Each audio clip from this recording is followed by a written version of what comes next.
살아온 72세 정순에게 서울은 낯설기만 했습니다. 시골 마을의 단층 집에서 나고 자란 그녀에게 22층 아파트는 하늘 위에 떠 있는 집 같았죠. 엘리베이터를 타고 올라갈 때마다 귀가 먹먹해지는 기분이었습니다. 아들 민호는 정순의 손을 꼭 잡으며 말했습니다. 엄마, 이제 편히 쉬세요. 우리가 모실게요. 며느리 수진도 환하게 웃으며 시어머니를 맞았습니다. 어머니, 정말 오시길 잘하셨어요. 이제 외롭지 않으시겠네요. 정수는 처음 며칠 동안 감동했습니다. 수진이 정성스럽게 차려주는 삼시세끼, 따뜻하게 데워진 온돌방, 그리고 무엇보다 손자 준우가 할머니라고 부르며 안기는 모습이 행복했죠. 시골에서는 혼자 라면이나 끓여 먹는 날이 많았는데 이곳에서는 매일 갓 지은 밥과 따뜻한 국이 기다리고 있었습니다. 하지만 일주일쯤 지나면서 정수는 묘한 기분을 느끼기 시작했습니다. 수진이 자신을 바라보는 시선이 처음과는 다르다는 느낌이었죠.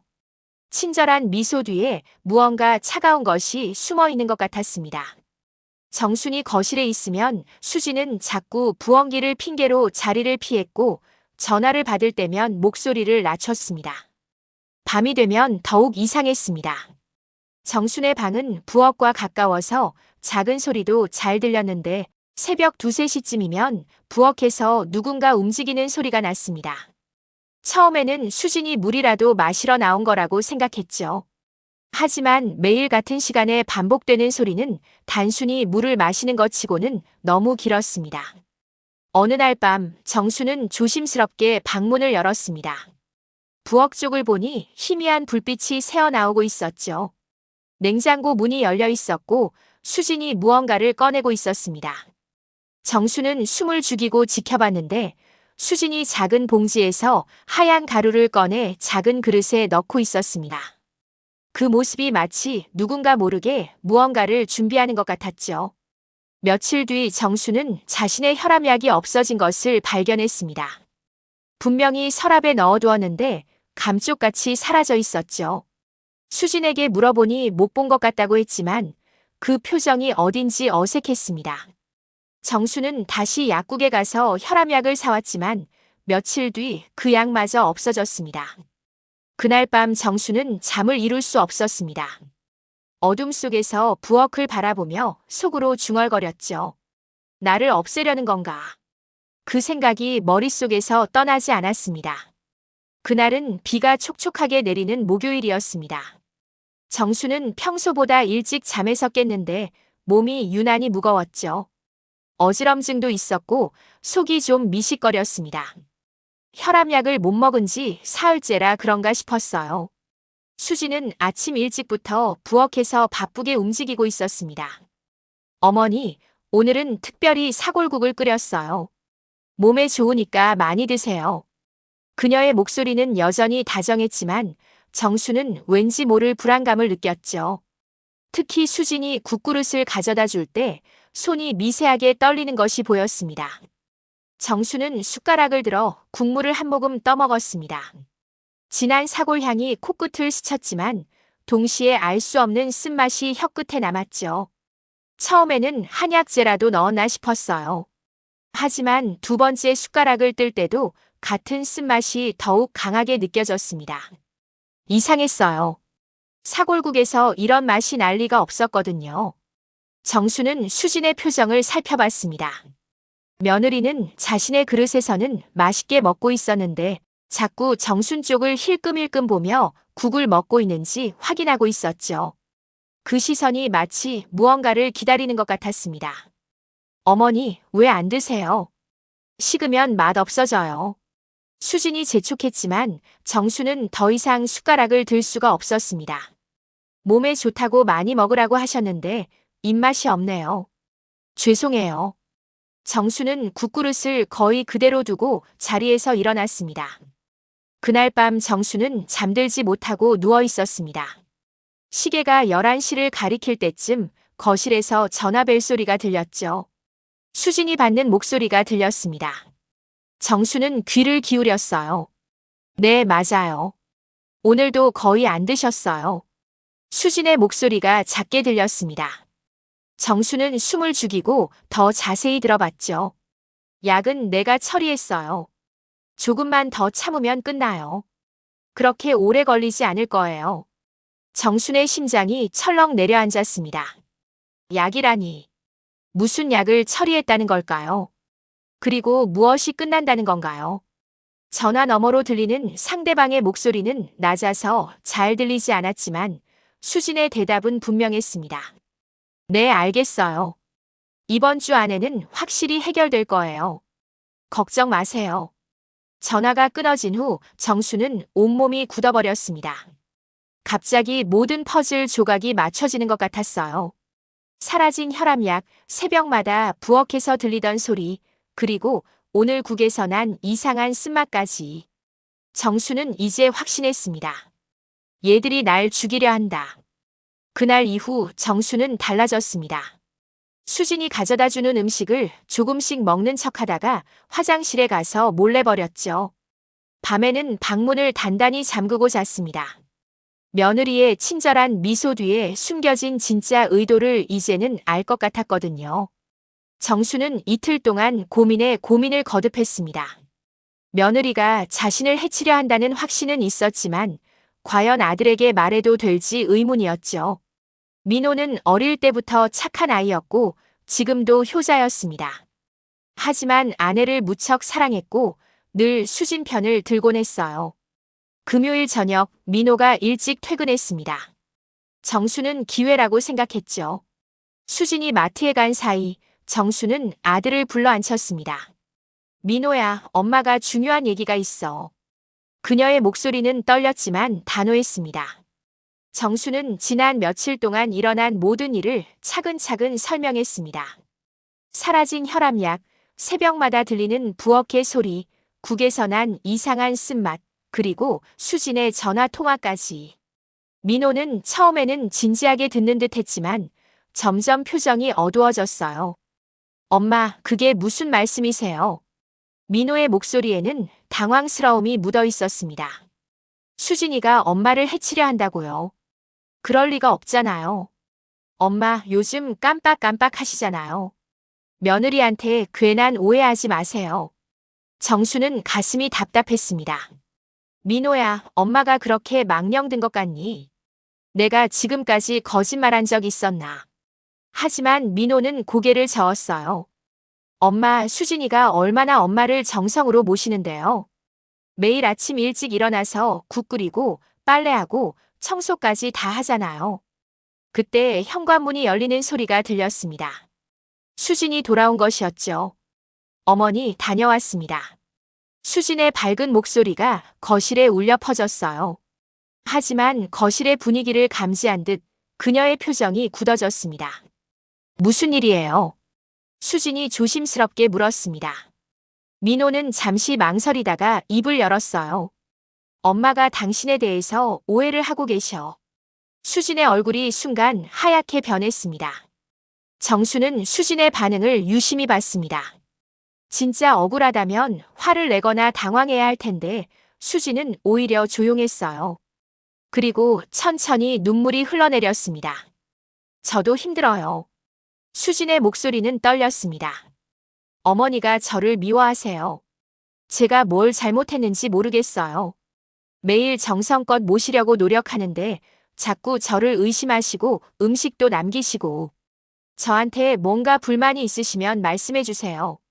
민호는 아내의 눈물을 보자 더욱 화가 났습니다. 엄마, 이게 뭐 하시는 짓이에요? 수진이가 얼마나 착한 앤데 엄마가 이렇게 오해하시면 어떡해요? 정수는 아들의 차가운 목소리에 마음이 무너져 내렸어요. 그날 밤 저녁 식탁은 얼어붙었습니다. 수진은 눈이 빨갛게 부어서도 묵묵히 밥을 차렸고 민호는 정순을 바라보지도 않았어요. 손자 준우조차 분위기를 눈치챈 듯 조용했습니다. 정수는 혼자서 밥을 먹으며 절망감을 느꼈죠. 이제 정수는 완전히 고립됐습니다. 가족들이 모두 자신을 이상한 노인 취급했어요. 하지만 포기할 수는 없었습니다. 자신의 목숨이 달린 문제였거든요. 그날 밤 정수는 결심했습니다. 아무도 자신을 믿어주지 않는다면 스스로 증거를 찾아야 한다고 말이에요. 이제부터는 더욱 조심스럽게 그리고 더욱 지혜롭게 행동해야 했습니다. 토요일 오후 수진과 민호가 준우를 데리고 마트에 간 사이였습니다. 정순에게는 절호의 기회였죠. 그녀는 며칠 전부터 계획하고 있던 일을 실행에 옮기기로 했습니다. 증거를 찾는 것이었어요. 정수는 조심스럽게 복도를 걸어 수진과 민호의 방으로 향했습니다.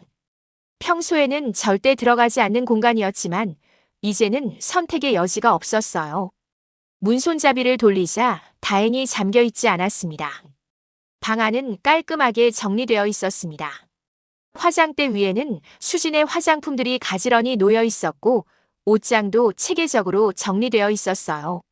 정수는 먼저 화장대 서랍을 열어봤습니다. 립스틱, 파운데이션, 각종 크림들이 있었지만 특별한 건 없었죠. 침대 옆 협탁을 뒤져보던 정수는 깊숙한 곳에서 작은 약통을 발견했습니다. 일반적인 약통과는 달리 라벨이 없었고 투명한 플라스틱 용기였어요. 정순이 뚜껑을 열자 하얀 가루가 들어있었습니다. 냄새를 맡아보니 무취였지만 가루의 질감이 밀가루나 설탕과는 달랐어요. 이게 뭘까? 정수는 약통을 들고 자세히 살펴봤습니다. 분명히 일반적인 약품은 아니었어요. 그런데 수진이 왜 이런 정체불명의 가루를 숨겨놓았을까요? 정순의 머릿속에 지난 며칠간의 일들이 스쳐 지나갔습니다. 새벽에 부엌에서 무언가를 준비하던 수진의 모습, 국에서 느꼈던 이상한 쓴맛. 바로 그때였습니다. 현관문이 열리는 소리가 들렸어요. 예상보다 일찍 돌아온 것이었죠. 정수는 가슴이 쿵쾅거렸습니다. 발소리가 점점 가까워지고 있었어요. 어머니. 수진의 목소리가 복도에서 들렸습니다. 어디 계세요? 정수는 당황했지만 약통을 놓을 수는 없었어요. 이게 유일한 증거였거든요. 방문이 열렸습니다. 수진이 문 앞에 서서 정순을 바라봤어요. 둘의 시선이 공중에서 마주쳤습니다. 수진의 눈은 정순의 손에 들린 약통을 향했고 정순의 눈은 수진의 표정 변화를 놓치지 않았어요. 어머니, 그게 뭐예요? 수진의 목소리는 평소와 달리 차갑게 변해 있었습니다. 친절한 가면이 벗겨진 것 같았어요. 정수는 본능적으로 약통을 꽉 움켜쥐었습니다. 이게 뭐냐? 정순의 목소리도 떨렸지만 단호했습니다. 너희가 나한테 먹이려던 게 이거지. 수진은 한 걸음 방 안으로 들어왔어요. 어머니, 제발 오해하지 마세요. 그건 제 개인적인 영양제예요. 거짓말. 정수는 약통을 가슴에 품으며 수진을 향해 소리쳤습니다. 영양제가 왜 라벨도 없이 숨겨져 있어? 수진의 얼굴이 일그러졌어요.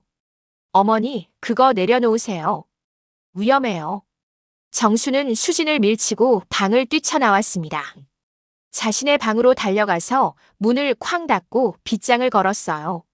심장이 터질 것 같았습니다. 방문 너머로 수진이 노크하는 소리가 들렸어요. 어머니, 문 열어주세요. 이야기해요. 하지만 정수는 응답하지 않았습니다. 얼마 후 수진의 흐느끼는 소리가 들렸어요. 그리고 전화를 거는 소리가 들렸습니다. 여보, 빨리 와요.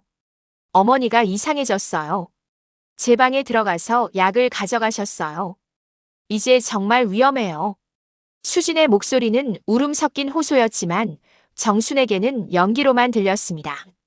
1시간 후 민호가 돌아왔습니다. 정수는 방문 너머로 들리는 대화를 들었어요. 엄마를 병원에 모셔야겠어. 이대로 두면 위험해. 민호의 목소리는 단호했습니다. 정수는 온몸이 차갑게 식었습니다. 병원에 간다는 것이 무엇을 의미하는지 알았어요. 정신병원이나 요양원에 보내려는 것이었죠. 그곳에 가면 자신의 말을 들어줄 사람은 아무도 없을 것입니다. 그리고 수진이 원하는 대로 조용히 처리될 것이고요. 정수는 약통을 꽉 쥐고 창밖을 바라봤습니다. 이제 도망칠 수밖에 없었어요. 밤 11시가 넘어서야 집안이 조용해졌습니다. 정수는 방문에 귀를 대고 바깥 소리를 들어봤어요. 민호와 수진이 거실에서 나누는 대화 소리가 희미하게 들렸지만 곧 각자 방으로 들어가는 발소리가 났습니다. 정수는 이미 작은 보따리를 준비해 놓았어요. 갈아입을 옷 한 벌과 지갑, 그리고 가장 중요한 증거품인 약통까지. 20분 정도 더 기다린 후 정수는 조심스럽게 방문을 열었습니다. 복도는 어둠에 잠겨 있었고 민호 부부의 방에서는 불빛이 새어나오지 않았어요. 정수는 맨발로 복도를 걸었습니다. 슬리퍼 소리라도 날까봐 신발을 손에 들고 있었죠.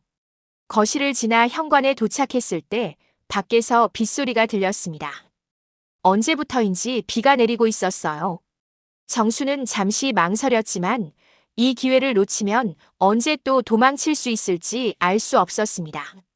현관문 열쇠를 돌리는 순간이었어요. 뒤에서 작은 목소리가 들렸습니다. 할머니. 정수는 깜짝 놀라 뒤를 돌아봤죠. 손자 준우가 어둠 속에서 나타났습니다. 준우야, 왜 안 자고 있니? 정수는 당황했지만 최대한 자연스럽게 말했어요. 할머니가 잠깐 산책하고 올게. 하지만 준우의 표정은 평소와 달랐습니다. 11살 아이의 얼굴에 어울리지 않는 차가운 시선이었어요. 할머니, 이제 끝내야 해요. 준우의 목소리는 기계적이었습니다. 마치 누군가에게 배운 말을 그대로 따라하는 것 같았죠. 정수는 등골이 서늘해졌어요. 이 어린 손자까지도 그들의 계획에 포함되어 있었던 것일까요? 준우야, 무슨 소리야? 정순이 떨리는 목소리로 물었지만 준우는 현관문을 막아서며 서 있었습니다. 할머니는 나가시면 안 돼요. 엄마가 걱정하세요. 정수는 공포에 질렸습니다. 자신의 손자까지도 믿을 수 없다는 현실이 절망적이었어요. 그녀는 준우를 조심스럽게 밀어내며 현관문을 열었습니다. 준우야, 할머니를 막지 마. 하지만 준우가 큰 소리로 외쳤어요. 엄마. 할머니가 나가요. 그 소리는 조용한 아파트에 울려 퍼졌습니다. 정수는 이제 시간이 없다는 것을 알았죠.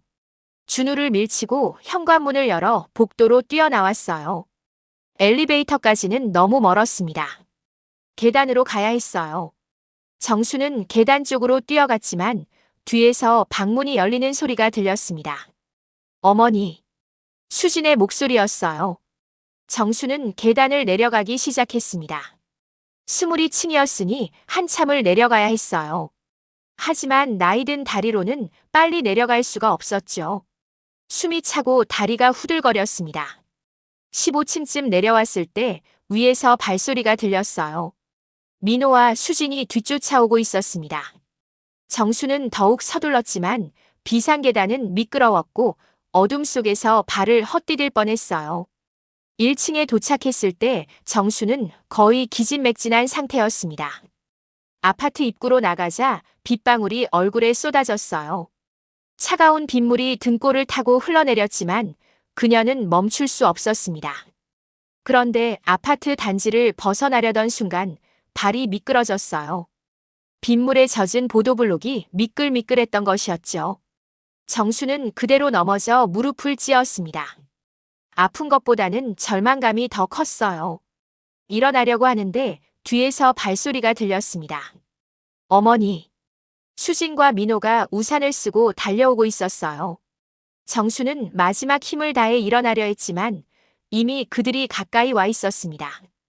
어머니, 이렇게 나오시면 어떡해요?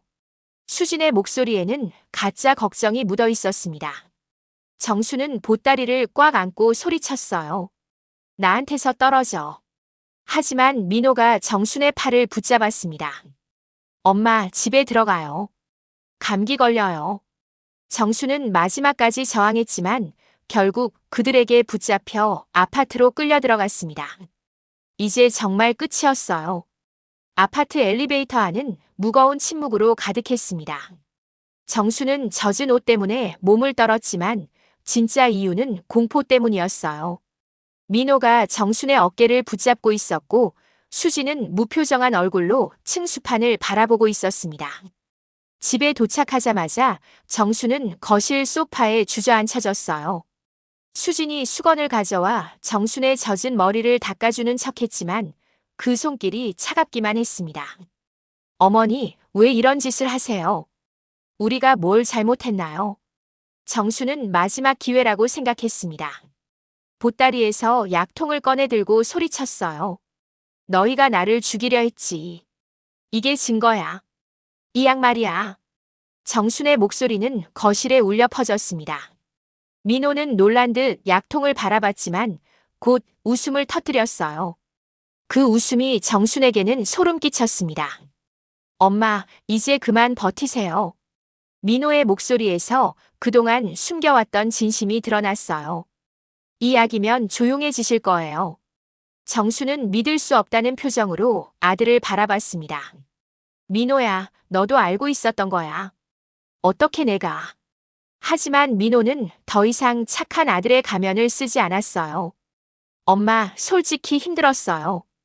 엄마가 여기 오시고 나서부터 우리 집이 편할 날이 없었다고요. 수진이 부엌으로 갔다가 무언가를 들고 나왔습니다. 작은 주사기였어요. 투명한 액체가 들어있었습니다. 정수는 온몸에 소름이 돋았어요. 너희들이 정말로, 설마 정말로 나를.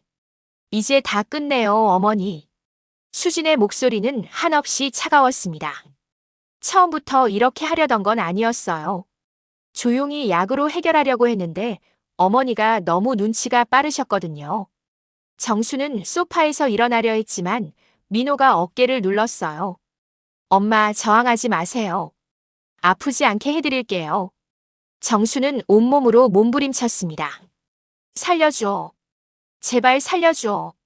내가 뭘 잘못했다고. 수진이 주사기를 들고 다가왔어요. 어머니, 미안해요. 하지만 이게 모두를 위한 길이에요. 어머니도 이제 편해지실 거고 우리도 평온해질 거예요. 그녀의 말에는 조금의 죄책감도 없었습니다. 정수는 마지막 힘을 다해 소리쳤어요. 도와줘. 누구든지 도와줘. 하지만 20층 아파트에서 그 소리를 들을 사람은 없었습니다. 민호가 정순의 팔을 꽉 붙잡았고 수진이 주사기를 들어 올렸어요. 그때 복도에서 작은 발소리가 들렸습니다. 준우가 문틈으로 살짝 얼굴을 내밀고 있었어요. 하지만 그 아이의 표정에는 할머니를 걱정하는 기색이 전혀 없었습니다. 오히려 호기심 어린 눈빛으로 지켜보고 있었죠. 준우야. 정순이 손자에게 마지막 희망을 걸며 소리쳤어요. 할머니 좀 도와줘. 하지만 준우는 고개를 저으며 중얼거렸습니다. 할머니, 이제 조용해지세요. 정순의 심장이 얼어붙었어요. 손자까지도 그들 편이었던 것입니다. 이 집에서 자신의 편은 아무도 없었어요. 수진이 주사 바늘을 정순의 목덜미에 겨눴습니다. 아! 정순이 작은 신음을 내뱉었어요. 주사 바늘이 살갗을 뚫고 들어가는 느낌이 차갑고 날카로웠습니다. 액체가 몸속으로 들어오면서 시야가 서서히 흐려지기 시작했어요. 이제 다 끝났어요, 어머니. 수진의 목소리가 점점 멀어졌습니다. 정수는 마지막으로 민호의 얼굴을 바라봤어요. 한때 그토록 사랑했던 아들의 얼굴에는 안도감만이 서려 있었습니다. 정순의 의식이 희미해지면서 마지막으로 들린 것은 수진의 차가운 속삭임이었어요. 이제 우리 집이 평화로워질 거예요. 정수는 희미한 의식 속에서 떠오르고 있었습니다. 머릿속이 무겁고 온몸이 납덩이처럼 느껴졌어요. 눈꺼풀이 무거워서 뜨기가 힘들었지만 천천히 시야가 돌아왔습니다. 하얀 천장이 보였어요. 낯선 형광등이 차갑게 빛나고 있었고 소독약 냄새가 코끝을 찔렀습니다. 여기는 분명 병원이었어요. 정수는 몸을 움직이려 했지만 손목과 발목이 침대에 묶여 있었습니다. 가죽끈으로 단단히 고정되어 있어서 조금도 움직일 수 없었죠. 정신병동. 정수는 직감적으로 알았어요. 그들이 자신을 정신병원에 넣었다는 것을. 방은 작고 삭막했습니다. 창문에는 철창이 쳐져 있었고 문에는 작은 유리창만 있을 뿐이었어요. 이곳에서 나갈 방법은 없어 보였습니다. 목이 말랐지만 물을 달라고 소리칠 힘조차 없었어요. 주사를 맞고 나서 몸이 제대로 움직이지 않았습니다.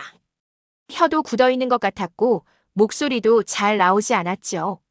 창문 너머로 복도가 보였는데 익숙한 실루엣 두 개가 서 있는 것이 보였어요. 민호와 수진이었습니다. 정수는 간신히 고개를 돌려 그들을 바라봤어요. 두 사람은 의사인 듯한 사람과 이야기를 나누고 있었습니다. 의사가 차트를 넘기며 설명하는 모습이 보였어요. 민호는 진지하게 고개를 끄덕이고 있었고 수지는 조용히 옆에 서 있었습니다. 정수는 그들의 입모양을 읽으려 했지만 유리창 너머라 정확히 알 수는 없었어요. 잠시 후 의사가 자리를 떠났고 민호와 수진만 남았습니다. 민호가 수진의 어깨에 손을 올리며 무언가 말했어요. 수진은 고개를 끄덕이며 안도하는 표정을 지었습니다. 그 모습이 정순에게는 승리의 미소로 보였어요. 간호사 하나가 지나가자 민호가 그를 불러 세웠습니다. 이제 마음 편하게 살겠네요. 민호의 목소리가 복도를 통해 희미하게 들렸어요. 간호사는 이해한다는 듯 고개를 끄덕였습니다. 가족분들이 많이 힘드셨을 텐데 이제 전문적인 치료를 받으시니까 좋아지실 거예요. 정수는 가슴이 무너져 내리는 것을 느꼈습니다. 민호의 말이 무엇을 의미하는지 정확히 알았어요. 이제 자신은 가족들에게 골칫거리가 아니라는 것이었죠. 정신병자로 분류되어 이곳에 갇혀 있으니 그들은 마음 편히 살 수 있게 된 것입니다. 수진이 민호의 팔을 가볍게 잡더니 고개를 끄덕였어요. 이제 준호도 할머니 걱정 안 하고 공부에 집중할 수 있겠어요. 그녀의 목소리도 복도로 새어나왔습니다. 정수는 손자까지 언급하는 수진을 보며 분노가 치밀어 올랐지만 몸은 전혀 움직이지 않았어요. 두 사람이 정순의 병실 문 앞으로 왔습니다. 유리창을 통해 안을 들여다보는 민호와 수진의 얼굴이 보였어요. 그들의 표정에는 죄책감이나 미안함 같은 건 전혀 없었습니다. 오히려 문제가 해결되었다는 안도감만이 가득했죠. 수진이 민호에게 뭔가 속삭였고 민호는 고개를 끄덕이며 시계를 봤어요. 그리고 두 사람은 더 이상 머물지 않고 복도를 걸어가기 시작했습니다. 정순을 마지막으로 확인하고 떠나는 것이었어요. 정순은 필사적으로 소리를 내려 했습니다. 민호야. 수진아. 하지만 목소리는 거의 들리지 않는 신음소리에 불과했어요. 약물 때문에 성대도 제대로 작동하지 않았습니다. 복도에서 그들의 발소리가 점점 멀어졌어요. 엘리베이터 문이 열리고 닫히는 소리가 들렸습니다. 이제 정수는 완전히 혼자가 되었어요. 이 차가운 병실에서 누구도 자신의 말을 믿어주지 않을 곳에서 정수는 눈을 감았습니다. 눈물이 볼을 타고 흘러내렸어요. 일생을 살면서 가장 절망적인 순간이었습니다. 자신을 낳아 기른 아들이 그리고 며느리가 자신을 이렇게 버렸다는 현실이 받아들여지지 않았어요. 창밖으로 저녁 노을이 지고 있었습니다. 집에서는 지금쯤 가족들이 평온한 저녁 식탁에 둘러앉아 있을 것이었어요. 자신이 없는 그 식탁이 그들에게는 얼마나 편안할까요? 정수는 천장을 바라보며 작게 중얼거렸습니다. 이제 정말 끝이구나. 정순이 사라진 지 일주일이 지났습니다. 20층 아파트는 다시 조용함을 되찾았어요. 더 이상 새벽에 부엌에서 들리는 소리도 없었고 복도에서 누군가 배회하는 기척도 없었습니다. 집안의 공기조차 한결 가벼워진 것 같았어요. 목요일 저녁 민호 가족은 평소보다 풍성한 식탁에 둘러앉았습니다. 수진이 정성스럽게 준비한 갈비찜과 된장찌개, 그리고 여러 가지 반찬들이 식탁을 가득 채웠어요. 마치 무언가를 축하하는 듯한 분위기였습니다. 여보, 오늘 회사에서 승진 발표 났어요. 민호가 밝은 표정으로 말했습니다. 팀장으로 올라가게 되었어요.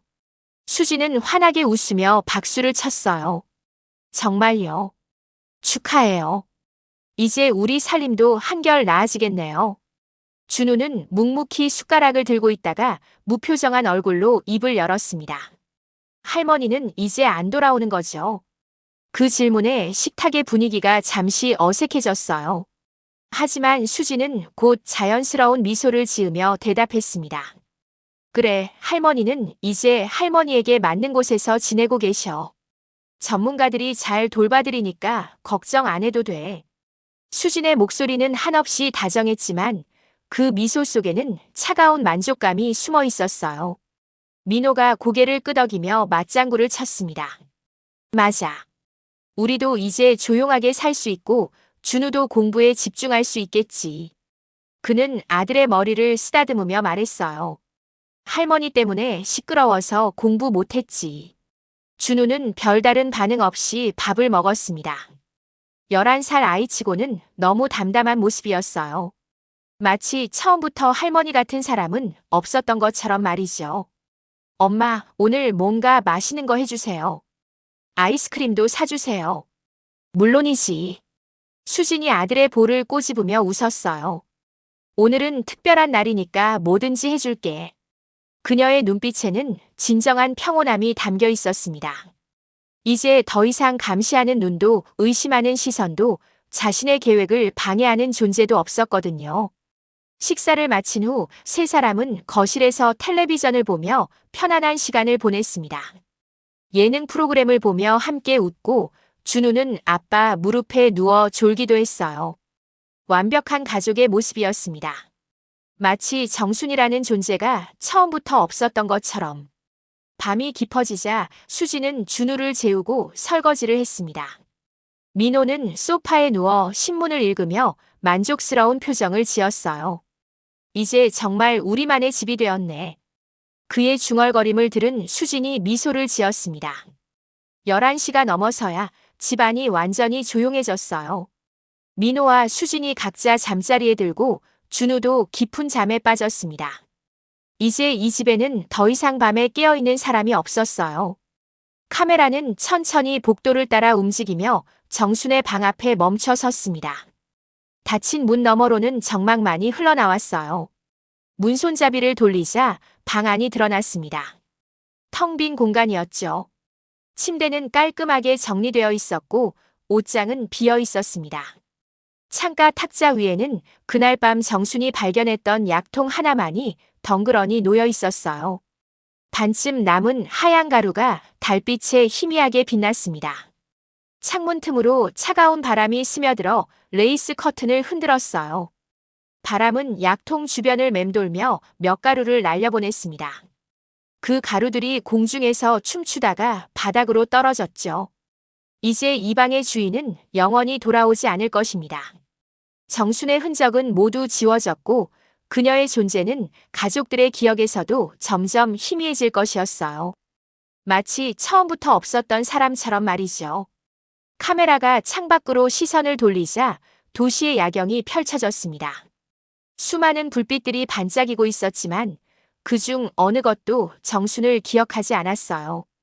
세상은 그녀 없이도 아무렇지 않게 돌아가고 있었습니다. 관객들은 이 차가운 현실 앞에서 숨이 막히는 긴장감과 함께 깊은 여운을 느끼게 됩니다. 악이 승리한 세상, 그리고 아무도 모르는 진실 속에서 엔딩 크레딧이 올라가기 시작했습니다.